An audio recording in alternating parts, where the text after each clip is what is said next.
Tuduhan pada Gibran tidak fair.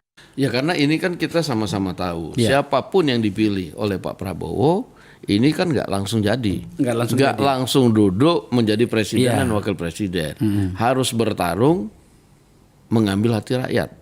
Mau dia 1 putaran, mau dia 2 putaran, ini kan pertarungan kontestasi. Oke.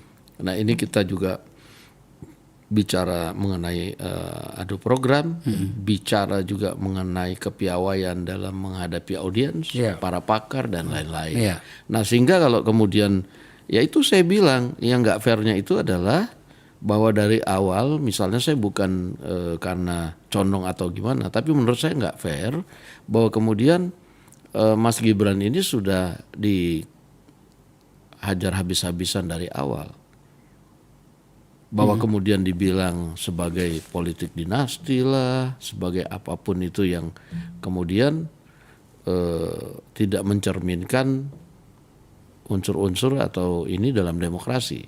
Kan kita udah bilang, walaupun dia maju, ya kan nggak langsung menang, nggak langsung duduk kan gitu. Oke. Ya itu. Saya punya hitungan big data, tapi saya nggak akan sajikan di sini. Nah, mungkin big data kita sama. Apakah sedemikian menakutkan gitu loh? Nah sehingga kemudian ya dari awal sudah. Kalau kita mau sedikit lebih detail ya, Pak Dasko ya, wajar sih kalau kemudian beberapa pihak yang kebetulan mungkin tidak sedang bersama Anda itu jadi memikirkannya karena ada banyak faktor ya. Lagi-lagi saya katakan dia adalah putra presiden. Presiden memiliki authority yang luas untuk menyentuh apapun. Oke, itu yang dipikiran orang. Itu mereka di 2019 di mana ya itu yang mikirin itu ya? Maksudnya gimana? Tadi kan bilang Iya. presiden mempunyai authority kan begitu. Oke. Nah, itu sebagian orang yang memikirkan itu 2019 itu mereka ada di pihak mana ya waktu itu?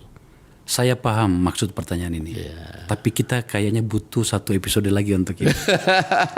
Karena kalau itu ya kan, nah ya kita kan nggak tahu itu 2019 tanya mereka di mana, apa yang mereka takutkan dengan itu tadi soal apa authority ya. Iya.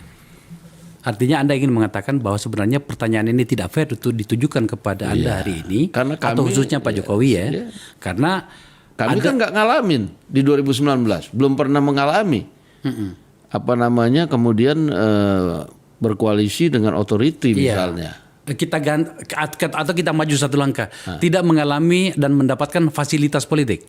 Ya kira-kira bisa juga begitu. Oke. Belum pernah. Belum pernah. Nah, Oke. apakah kemudian di 2019 itu kemudian menjadi parameter untuk kemudian ya mereka ya ke kami begitu kalau seandainya ya gitu. Seandainya. Nah, itu pertanyaan saya gitu loh. Kami padahal nggak mikir jauh-jauh begitu gitu loh.